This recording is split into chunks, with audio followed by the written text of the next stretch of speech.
Shalom,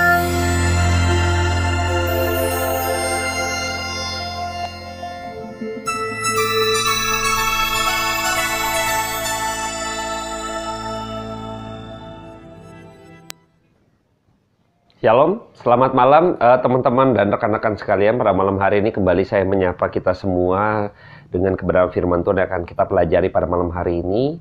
Sebelum kita mulai, saya akan berdoa buat setiap kita.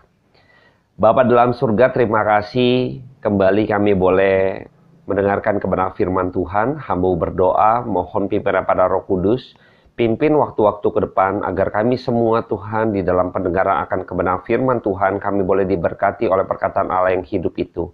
Kami berdoa mohon pimpinan daripada penyertaan daripada Roh Kudus-Mu atas setiap hati dan pikiran setiap kami. Agar kami mengerti akan kebenaran firman Tuhan, agar kami makin memahami kebenaran firman Tuhan dalam maksud dan rencana Allah di dalam hidup ini yang sementara. Terima kasih Bapa, hanya di dalam nama-Mu yang kudus hamba berdoa. Mohon belas kasih daripada Tuhan, kiranya Tuhan pakai hamba-Mu ini menjadi saluran berkat bagi setiap mereka yang ada di rumah saja lewat pengkabaran Injil malam hari ini. Terpujilah nama Tuhan, kekal selama-lamanya sampai selama-lamanya. Dalam nama Tuhan Yesus Kristus, dengar doa hamba-Mu ini. Amin. Baik, saya akan membahas kembali memulai dengan kisah kejadian pertama gitu ya. Bagaimana Tuhan menciptakan langit dan bumi. Ada hal-hal menarik yang akan coba kita perhatikan, yang akan coba kita gali di dalam kesederhanaan kita untuk di dalam memenuhi bersekutu dengan Tuhan gitu ya. Sebagai orang-orang percaya, kita bersekutu dengan Tuhan untuk kita merenungkan bersama-sama bahwa pada waktu Tuhan menciptakan ternyata ada hal-hal yang mendalam yang begitu luar biasa yang saya pun terus terang di dalam kejadian ya, kisah-kisah awal kejadian 1, 2, 3, 4 gitu kan, kita tahu bahwa kejadian awal ini menjadi bagian penting. Ada hal-hal yang dinubuatkan yang akhirnya kita bisa rasakan di dalam perjanjian lama maupun perjanjian baru, yang akhirnya janji Tuhan bagaimana digenapi sejak di dalam kekekalan di awal-awal kitab gitu ya. Ini hal yang menarik yang akan coba kita bahas malam hari ini. Kejadian 1 pasal 1 gitu ya. Nah, coba akan kita bahas mengenai penciptaan. Nah, ini mungkin kalau secara pasal demi pasal, ayat demi ayat tentu panjang gitu ya. Mengenai bagaimana penciptaan Tuhan dari hari pertama, kedua, ketiga, keempat, sampai ke-6 gitu ya. Pas hari ke-7 juga akhirnya Tuhan beristirahat. Nah, kita akan coba, saya akan kutip dari satu ayat untuk hari pertama dan sampai berikutnya ya. Saya akan bacakan dulu terlebih dahulu dari ayat yang pasal 1 ayat pertama sampai ayatnya yang kelima mengenai hari pertama ya. Pada mulanya Allah menciptakan langit dan bumi. Bumi belum berbentuk dan kosong, gelap gulita menutupi samudera raya. Dan roh Allah melayang-layang di atas permukaan air. Berfirmanlah Allah, jadilah terang. Lalu terang itu jadi. Allah melihat bahwa terang itu baik, lalu dipisahkannya lah terang itu dari gelap.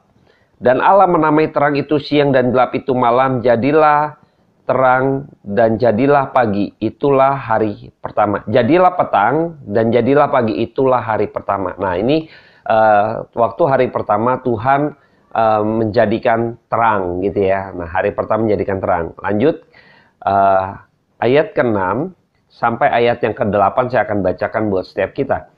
Berfirmanlah Allah, jadilah cakrawala di tengah segala air untuk memisahkan air dari air. Maka Allah menjadikan cakrawala dan memisahkan air yang ada di bawah cakrawala itu dari air yang ada di atasnya. Dan jadilah demikian. Lalu Allah menamai cakrawala itu langit. Jadilah petang dan jadilah pagi, itulah hari kedua. Jadi hari kedua Tuhan Allah memisahkan antara air yang di atas dan air yang ada di bawah. Dia bentangkan itu jadi langit ya. Jadi ada air yang ada di udara dan ada di air yang ada di bawah gitu ya. Kalau bahasa Inggrisnya juga air gitu kan. Sky air gitu kan. Air udara gitu kan. Nah ini air ya air gitu ya. Jadi water gitu. Kalau bahasa Inggrisnya water and air gitu ya. Nah, jadi hari kedua Tuhan menciptakan membentangkan langit untuk memisahkan antara air yang ada di atas dan di bawah. Hari ketiga kita akan baca di ayat yang ke-9 Ya, ayat yang ke-9 itu sampai ayatnya yang ke-13. Ya, 9 sampai ke-13 saya akan bacakan. Berfirmanlah Allah, hendaklah segala air yang di bawah langit berkumpul pada satu tempat, sehingga kelihatan yang kering, dan jadilah demikian. Lalu Allah menamai yang kering itu darat, dan kumpulan air itu dinamainya laut. Allah melihat bahwa semuanya itu baik. Berfirmanlah Allah, hendaklah tanah menumbuhkan tunas-tunas muda, tumbuh-tumbuhan yang berbiji, dan segala jenis pohon buah-buahan yang menghasilkan buah yang berbiji, supaya ada tumbuh-tumbuhan yang di bumi. Dan jadilah demikian. Tanah itu menumbuhkan tunas-tunas muda, segala jenis tumbuh-tumbuhan yang berbiji, dan segala jenis pepohonan yang menghasilkan buah yang berbiji. Allah melihat bahwa semuanya itu baik. Jadilah petang dan jadilah pagi, itulah hari ketiga. Dan hari ketiga itu Tuhan memisahkan air yang berkumpul dan juga ada yang kering. Nah, yang kering itu disebut darat, dan yang berkumpul itu di satu tempat disebut laut gitu ya. Lalu di tanah ya, yang bagian yang kering itu, daratan itu menumbuhkan tunas-tunas berbiji, pohon-pohonan, tumbuh-tumbuhan lain-lain sebagainya gitu ya. Itu hari ketiga gitu ya. Nah, hari keempat kita akan baca di dalam ayat yang ke-14 gitu ya. Ayat ke-14 sampai ayatnya yang ke-19. Saya akan bacakan buat setiap kita. Berfirmanlah Allah, jadilah benda-benda penerang pada cakrawala itu untuk memisahkan siang dari malam. Biarlah benda-benda penerang itu menjadi tanda yang menunjukkan masa-masa yang tetap dan hari-hari dan tahun-tahun. Dan sebagai penerang pada cakrawala, biarlah benda-benda itu menerangi bumi, dan jadilah demikian. Maka Allah menjadikan kedua benda penerang yang besar itu, yakni yang lebih besar untuk menguasai siang dan yang lebih kecil untuk menguasai malam. Dan menjadikan bintang-bintang. Allah menaruh semuanya itu di cakrawala untuk menerangi bumi, dan untuk menguasai siang dan malam, dan untuk memisahkan terang dari gelap. Allah melihat bahwa semuanya itu baik. Jadilah petang dan jadilah pagi, itulah hari keempat. Jadi hari keempat Tuhan menciptakan benda-benda penerang, benda-benda langit, matahari, bulan, dan bintang. Ya, oke, lanjut. Di ayat yang ke-20 sampai ayatnya yang ke-23 itu yang hari kelima. Ya, saya akan bacakan buat setiap kita.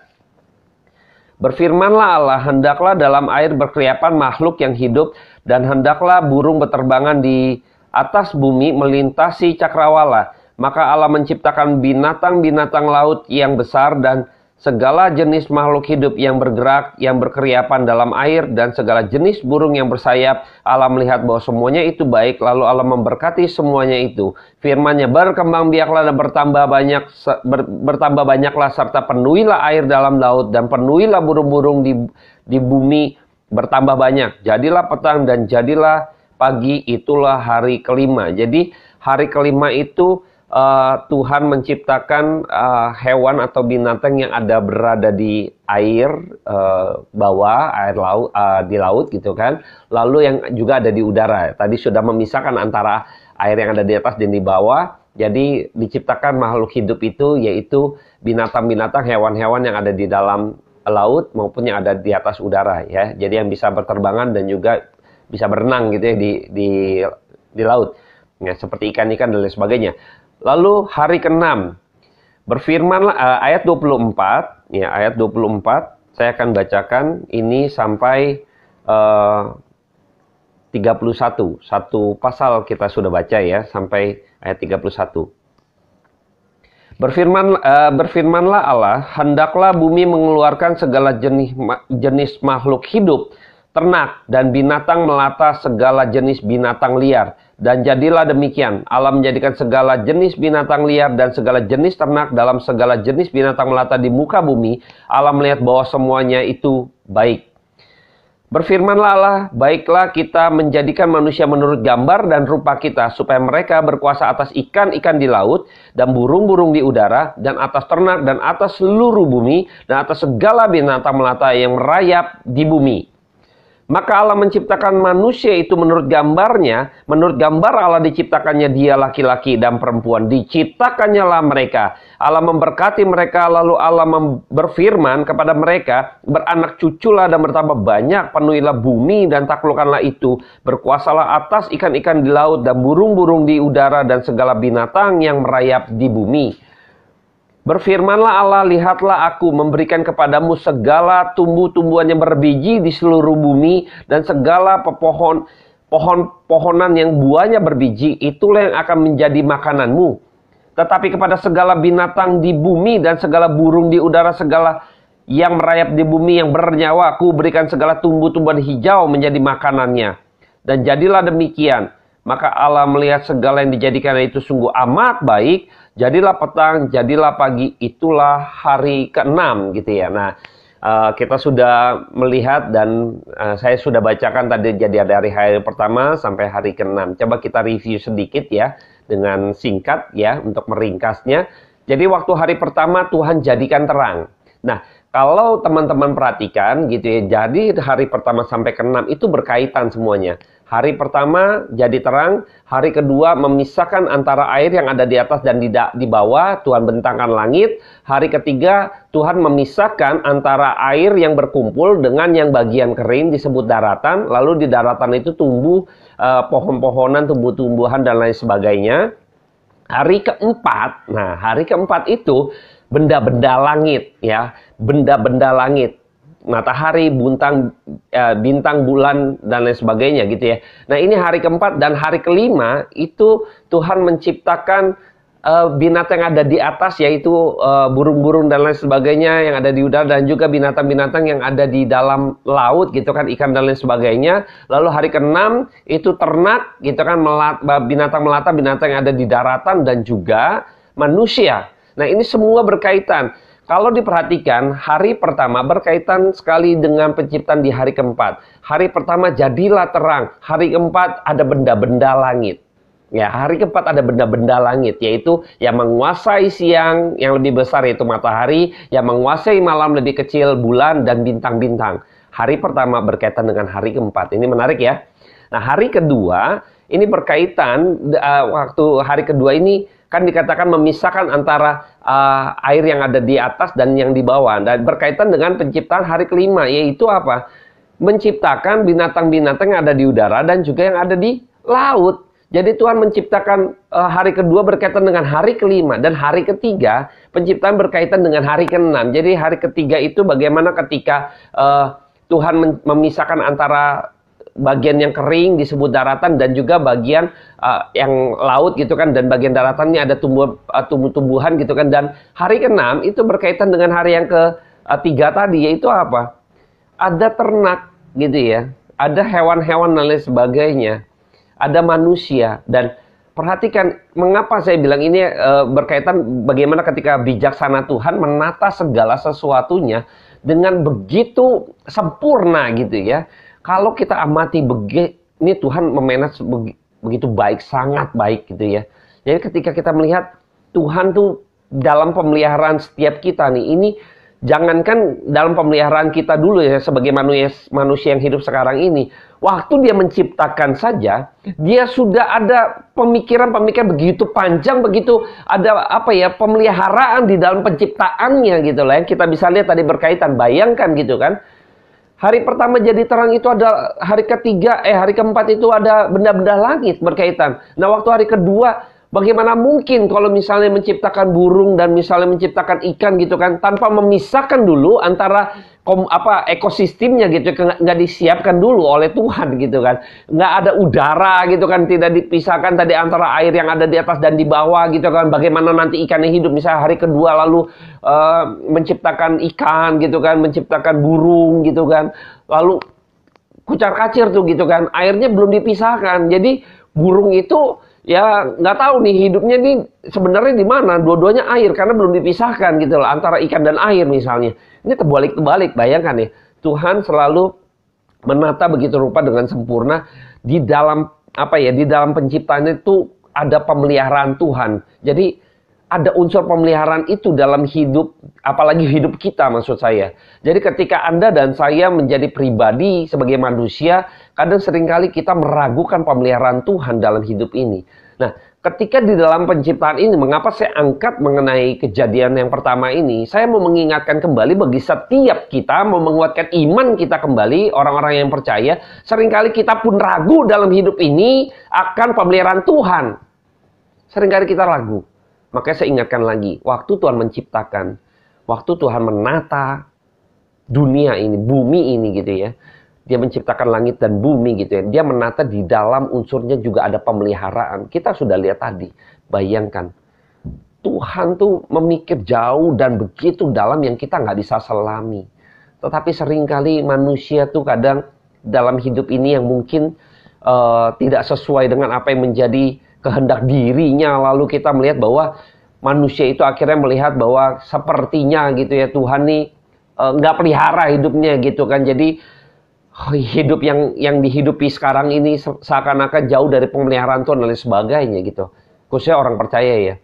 Ini orang yang lemah iman, orang yang sudah lemah iman, imannya sudah lemah, kayak ada sepertinya Tuhan tuh mengacukan, sepertinya Tuhan tuh mungkin mengabaikan mereka lain sebagainya. Mereka nggak tahu pemeliharaan Tuhan gitu. Saya coba ingatkan kembali bahwa waktu Tuhan menata, menciptakan ini semua, Tuhan memikirkan dengan begitu detail dan sempurna. Karena di dalam Tuhan menciptakan pun, di situ ada unsur bagaimana Tuhan menopang, bagaimana Tuhan memelihara.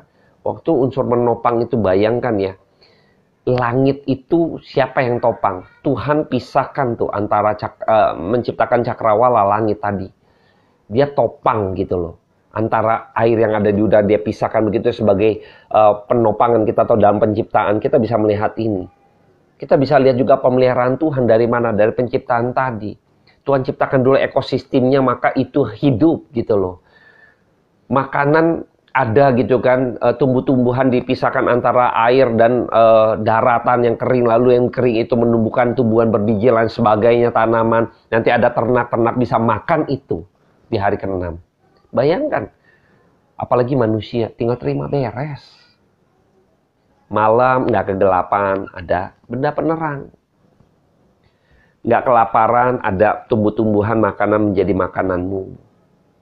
Nggak kelaparan. Ikan pun kita bisa makan. Burung pun, daging burung kita makan. Apalagi, ternak kita makan. Tuhan pelihara, daging, sayur. Air mau gak usah ngomong gitu, banyak gitu loh. Sampai pemeliharaan Tuhan itu sampai kita tuh gak kekurangan sebenarnya. Tuhan mencipta begitu rupa sampai di ujung itu manusia terakhir. Waktu di ujung itu manusia tuh paling terakhir. Itu menunjukkan bahwa bagaimana Tuhan mempersiapkan dulu. Akhirnya muncul diciptakan manusia di hari ke-6 itu. Sebagai wujud bahwa Tuhan memelihara begitu rupa. Tuhan mempersiapkan segala sesuatunya untuk manusia. Segala sesuatunya, dia berkuasalah gitu kan. Tuhan malah memberikan satu mandat buat manusia. Berkuasalah gitu ya. Ini satu hal yang menarik gitu ya. Tuhan begitu, rencana Tuhan begitu indah gitu kalau kita selami. Seringkali saya heran juga bahwa setiap kita. Saya harus mengakui banyak orang Kristen yang akhirnya juga di tengah-tengah situasi yang tidak baik misalnya gitu kan, mungkin goncangan saat ini kita lihat ya, goncangan ekonomi terutama gitu kan, akhirnya mereka merasa bahwa Tuhan tidak pelihara hidupnya, Tuhan nggak bisa memelihara hidup dia gitu lah sebagai, lalu lemah iman, lalu kecewa dalam mengikuti Kristus dan lain sebagainya karena sepertinya Tuhan tidak memelihara hidupnya, atau Tuhan tidak becus lah untuk memelihara hidup manusia atau pribadinya gitu ya. Saya kadang sedih juga kalau ngelihat orang yang kayak gini. Jadi saya berpikir bahwa apakah ini iman Kristen yang sesungguhnya? Apakah dia mengenal Kristus? Apakah dia benar-benar mengenal Tuhan Allah Sang Pencipta gitu loh? Kalau kita mengenal Tuhan Allah Sang Pencipta, kalau Anda dan saya hari ini dengar mengenai kebenaran firman Tuhan yang dimana Tuhan menata segala sesuatunya dengan begitu bijaksana, dengan begitu ada unsur yang sempurna, ada unsur penopangan, ada unsur pemeliharaan dan lain sebagainya, saya rasa kita kalau misalnya dalam hidup ini berasa bahwa Tuhan tidak pelihara, saya sanksi orang itu mengenal Tuhan, mengenal Allah yang benar, mengenal Kristus sebagai Allah kita dan Juru Selamat kita. Terlebih lagi ya, untuk punya rencana keselamatan gitu. Ini kita belum masuk pada unsur keselamatan Tuhan gitu loh. Ini baru hal-hal yang bersifat umum, yang dirasakan juga oleh setiap pribadi kita yang bernafas di kolong langit ini. Nah, saya nggak habis pikir, banyak orang-orang yang akhirnya, ya mungkin ini PR buat setiap kita ya, bahwa para hamba Tuhan, para penginjil, para gembala harus terus memperkenalkan Kristus, memperkenal Tuhan Allah yang seperti apa, yang sungguh-sungguh, sehingga mereka imannya tuh tetap tegar, tetap kuat di dalam tengah-tengah situasi apapun, karena dia tahu Tuhan yang menopang segala sesuatu, Tuhan yang berdaulat atas segala sesuatu, termasuk di dalam tengah-tengah COVID, wabah pandemi COVID yang kita alami bersama secara dunia. Di balik itu pasti ada kuasa Tuhan dan ada kedaulatan Tuhan. Apakah Tuhan tidak mampu, tidak sanggup untuk membungkam atau menghapuskan pandemi COVID ini nih? Tidak, bukan Tuhan tidak sanggup. Jangan-jangan Tuhan sedang menata ulang. Kita nggak tahu kan, tetapi kita tahu bahwa kalau itu Allah kita itu baik dalam segala sesuatu, kita tahu dia sempurna, kita kenal dia adalah Allah yang menopang ciptaannya, dia Allah yang memelihara, dalam penciptaannya dia ada unsur pemeliharaan yang begitu sempurna atas setiap ciptaannya. Bagaimana ketika Tuhan juga memiliki kedaulatan dan kuasa, segala sesuatu diciptakan oleh firman-Nya. Ketika dia berfirman, jadilah terang, maka terang itu jadi, jadilah, jadi, semua jadi. Jadi setiap hanya dia berfirman saja, maka itu jadi. Maka kita harus tahu betapa Tuhan berdaulat dan berkuasa. Tidak ada satupun pribadi oknum yang mampu berintervensi dari maksud dan rencana Tuhan. Jadi saya saya mengajak kita untuk kembali merenungkan kebenaran firman Tuhan mengenai hal ini, supaya Anda dan saya benar-benar sungguh-sungguh dalam hidup ini mengerti, mengenal Tuhan lewat kebenaran firman Tuhan yang boleh kita terus makin hari renungkan, sehingga kita benar-benar meresapi, sehingga iman kita kembali dikuatkan di dalam kelemahan kita di tengah-tengah pandemik ini sekalipun, di tengah-tengah kondisi mungkin ekonomi yang begitu melemah, tapi kita boleh, iman kita tidak gugur, dan iman kita terus tahu bahwa ada pemeliharaan Tuhan di dalam hidup saya. Maka saya memiliki pengharapan yang besar, karena Tuhan adalah pengharapan itu sendiri. Kita nggak bisa melihat, makanya orang yang imannya lemah nggak bisa melihat apa yang Tuhan lihat. Di tengah pandemik ini, ketika kita tahu misalnya rencana Tuhan ada, kita tahu bahwa Allah yang saya sembah, Allah yang saya puji, Allah yang saya tinggikan adalah Allah yang memelihara setiap kita. Di tengah pandemik ini pun ada rencana besar, dia mungkin sedang menata ulang. Kita nggak tahu, tapi kita tahu dia Allah yang berdaulat. Bukan dia Allah yang tidak berkuasa. Bukan. Seringkali orang, apalagi hamba Tuhan misalnya gitu kan, memprediksikan sesuatu yang tanda petik mungkin dapat katanya pesan dari Tuhan misalnya. Itu sembarangan gitu ya. Jangan-jangan Tuhan emang nggak suruh gitu loh. Siapa yang suruh gitu kan? Kalau emang kehendak Tuhan, nggak ada kok, semua tadi kita udah baca. Jadilah terang, jadi. Tidak ada yang tidak terjadi. Nah kalau tidak terjadi, saya jadi sanksi, itu suara siapa yang dia dengar? Jangan kita berasa bahwa para hamba Tuhan khususnya gitu ya, ini ketahuan juga nanti ya hamba-hamba Tuhan yang asli dan yang palsu ya. Jadi saya nggak bicara pribadi orang, tetapi saya mau bicara bahwa hati-hati kita sebagai kaum awam untuk bisa mempercayai segala sesuatu, sekalipun dia memiliki satu mungkin gelar pendeta, dokter, profesor atau apapun, tapi kalau dia tidak sesuai dengan maksud dan maksud daripada Tuhan dalam rencana Tuhan yang bersifat kekal tadi, dia main asal ucap saja gitu kan, jangan mudah percaya. Tapi mari kita teliti, mari kita uji segala sesuatunya, setiap perkataan pengajaran, termasuk pengajaran mungkin saya saat ini mengenai misalnya penciptaan dan sebagainya, teliti dulu gitu loh. Saya nggak bilang pandemik ini akan cepat turun, enggak, saya nggak bilang.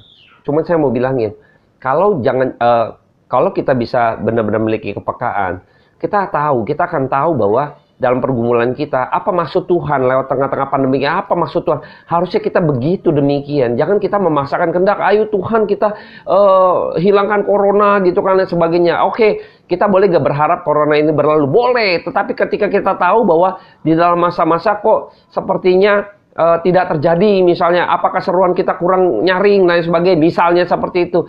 Coba kita mulai lebih peka yang hal-hal yang lebih esensi gitu. Saya melihat bahwa ada sesuatu yang Tuhan sedang kerjakan, yang Tuhan sedang gerakan di tengah-tengah pandemi COVID ini, yang mungkin Anda dan saya nggak sadar, mungkin ada sebagian besar juga yang sadar gitu ya. Itu apa? Bagaimana ketika di era digital ini akhirnya penginjilan itu menerobos segala sampai ke ujung bumi itu. Ini hal yang menarik, ini berita yang paling mencengangkan. Ini seperti mandat daripada Tuhan ketika para rasul menerima kuasa daripada Roh Kudus, pencurahan hari Roh Kudus gitu kan. Kau akan menjadi saksiku dari Yerusalem sampai ke ujung bumi. Nah, saat ini mungkin digenapi lewat media seperti ini, digital seperti ini. Semua bisa streaming, semua penginjilan bisa melalui digital seperti ini. Sadar atau nggak sadar? Jangan-jangan di balik ini ada rencana atau, dan saya percaya rencana Tuhan saat ini sedang digerakkan, yaitu apa? Ini hal-hal yang bersifat kekal. Seringkali kita mengkotakkan gitu ya, membatasi gitu ya, bahwa yang nama pemeliharaan Tuhan atas orang percaya tuh ya saya dipelihara jasmaninya, lahirnya, hal-hal semua lahirnya materinya. Tapi coba bagaimana ketika Tuhan melihara orang-orang yang belum percaya kepada Tuhan. Orang-orang di dalam kedaulatan Tuhan adalah umat-umat pilihan yang ada di ujung bumi gitu ya.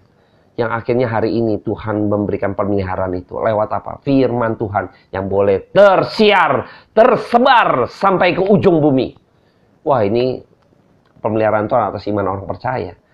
Makanya kadang kita kalau nggak mengenal Tuhan dengan mempelajari kebenaran firman Tuhan, kita nggak bakalan mendapat kepekaan-kepekaan yang bersifat rohani, yang sesungguhnya adalah kepekaan yang benar-benar itu yang akhirnya kita gumulkan, dan akhirnya kita diberkati oleh kepekaan yang Tuhan berikan kepada kita. Itu kepekaan-kepekaan yang ilahi yang harus kita gumulkan gitu loh. Kalau saya ambil sisi seperti itu, coba rekan-rekan boleh pikir kan, benar nggak?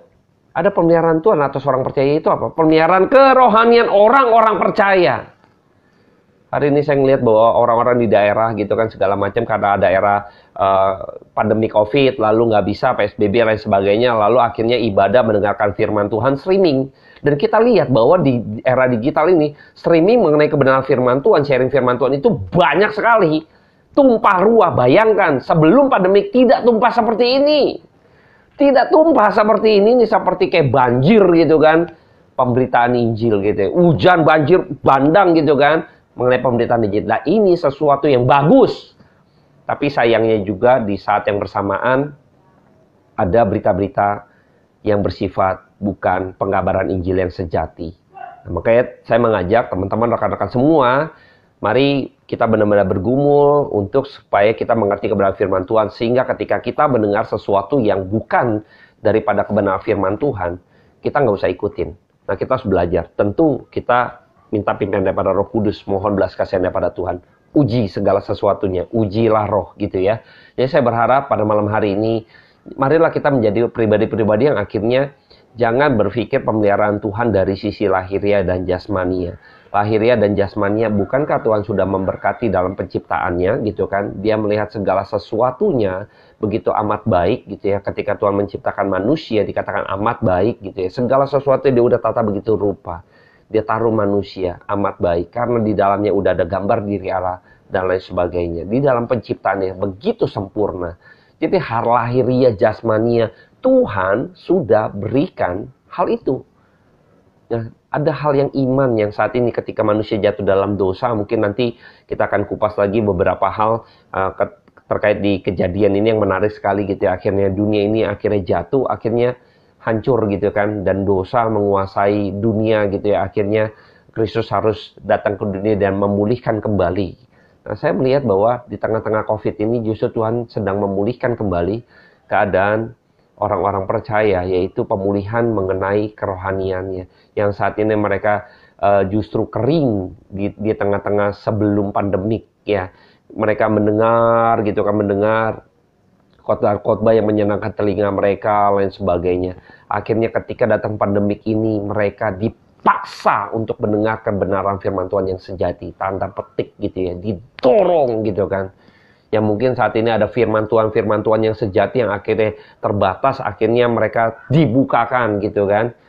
Dengan adanya digital semuanya membanjiri sehingga mereka dengan kuasa Roh Kudus tentunya mereka boleh akhirnya waktu mereka lihat di era digital tumpah ruah, akhirnya mereka tanda petik ngeklik gitu ya, dapat pengkabaran Injil yang sejati. Di situ Tuhan sedang pelihara, mengumpulkan kembali kawanan domba yang tadinya mereka mungkin masuk di dalam kawanan yang bukan kawanan-kawanan daripada gembala yang agung kita itu Yesus Kristus. Mereka masih dicuri di kandang-kandang lain oleh gembala-gembala palsu, oleh hamba-hamba Tuhan palsu. Mereka tanda petik diperas begitu rupa. Akhirnya ketika pandemik ini, maka akhirnya domba-domba yang mengetahui mana gembala yang asli, mana gembala yang palsu, mana Injil yang asli, mana Injil yang palsu, mana pendeta yang palsu, mana pendeta yang asli, mana Injil yang benar-benar sungguh-sungguh memuliakan Kristus, atau Injil yang hanya sekedar mendengar pendengaran yang palsu. Akhirnya di sini Tuhan sedang mengembalikan kawanan itu, sedang memanggil kembali pemeliharaan Tuhan atas umatnya. Ini hal yang menarik yang saya kira kita perlu renungkan baik-baik. Kalau hari ini mungkin Anda dan saya akhirnya mengerti kebenaran firman Tuhan lewat kejadian ini. Saya berharap konten saya pada malam hari ini juga dapat membantu setiap kita untuk dikuatkan kembali imannya, bahwa sesungguhnya dalam penciptaan Tuhan sudah benar-benar memelihara setiap kita. Dia topang, dia pelihara, dia Allah yang bertanggung jawab, dia Allah yang sangat baik, sungguh amat baik. Jadi saya berharap mari kita bijaksana di dalam kehidupan kita. Yuk mari kita mendekatkan diri kepada Tuhan. Terlebih lagi kita mau mendengarkan kebenaran firman Tuhan. Kita mau belajar firman Tuhan. Di situ Anda dan saya akan diberkati oleh Tuhan. Dan saya berharap pada malam hari ini kita kembali benar-benar tersadarkan. Dan kembali yuk sama-sama yuk kita mau percaya, belajar akan kebenaran firman Tuhan. Sungguh-sungguh untuk memiliki kepekaan sehingga kita mengetahui ada hal pemeliharaan Tuhan yang begitu luar biasa turun atas setiap kita gitu kan, yaitu apa? Bagaimana kerohanian kita itu yang bergumul dong. Itu yang pergumulan kita. Terlebih lagi jasmani lahiriah gitu ya. Saya sudah pernah bahas mengenai hal kekhawatiran, bagaimana kesusahan hari lepas hari memiliki kesusahannya sendiri. Itu teman-teman bisa lihat di channel YouTube saya yang lain gitu ya. Itu teman-teman bisa lihat nanti. Saya sudah pernah bahas dan saya nggak akan ngulang di sesi itu gitu ya. Saya akan menyentuh di keimanan kita. Yuk mari kita memiliki iman yang sungguh. Dengan mengenal Kristus, Anda akan memiliki iman yang sungguh. Fondasi iman Anda akan dibangun kembali dan akan melihat apa yang Tuhan lihat. Anda memiliki kepekaan, apa maunya Tuhan, apa maksudnya Tuhan. Dan Anda bisa rasakan Anda diberkati oleh Tuhan. Justru di tengah-tengah situasi yang seperti ini pun, Anda bisa melihat bahwa akhirnya, ini Tuhan sedang memberkati umat pilihannya. Sedang mengumpulkan kembali kawanan dombanya di tengah-tengah pandemik. Ini adalah rencana Tuhan yang mungkin nggak bisa kita lihat tanpa memiliki kepekaan. Kalau saya juga nggak akan bisa melihat kalau saya tidak peka dengan kebenaran firman Tuhan. Dan saya percaya ini terjadi. Dan hari ini karena kebenaran firman Tuhan akan memberikan kita satu tanda petik gitu ya. Suara yang sungguh gitu loh. Apa maunya Tuhan dan maksudnya Tuhan. Tuhan akan nyatakan buat setiap hati kita. Yang bersifat hal kekal tadi ya. Jadi kalau tanpa belajar, tanpa bergumul dengan kebenaran firman Tuhan, pergumulan kita bukan pikiran-pikiran yang bersifat lahiriah, tetapi yang bersifat rohani. Maka Tuhan akan nyatakan, Tuhan akan sikapkan kepada kita. Dan kita bisa melihat itu. Dan saya berharap teman-teman juga, rekan-rekan semua bisa melihat apa yang Tuhan lihat.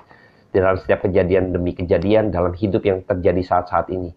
Sehingga iman kita makin dikuatkan, kita makin berpengharapan di dalam Kristus.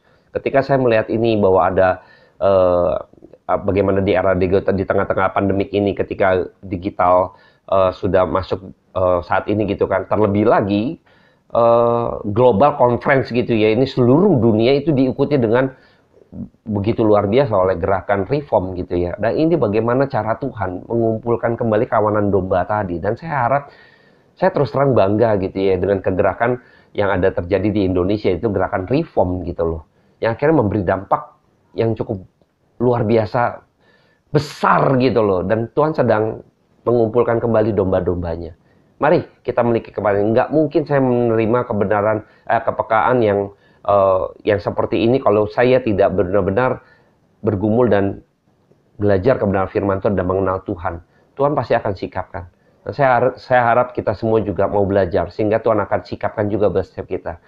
Saya akan berdoa, saya akan menutupi persekutuan pada malam hari ini. Bapa dalam surga, terima kasih Tuhan, hamba-Mu terbatas Tuhan di dalam setiap pengungkapan kebenaran firman Tuhan. Kami bersyukur karena Tuhan telah pimpin sampai hari ini. Dan bagaimana maksud dan rencana Tuhan mengumpulkan kembali kawanan domba yang berada di luar sana dalam kedaulatanmu, umat-umat pilihanmu untuk kembali kepada Tuhan. Untuk kembali kepada suara gembala yang agung, yaitu Kristus. Di dalam Injil, di dalam firman Tuhan. Yang sudah diceritakan, diberitakan oleh beberapa ke seluruh dunia Tuhan. Dan hamba-hamba Tuhan yang begitu setia memegang Injil Tuhan, memberitakan kebenaran firman Tuhan.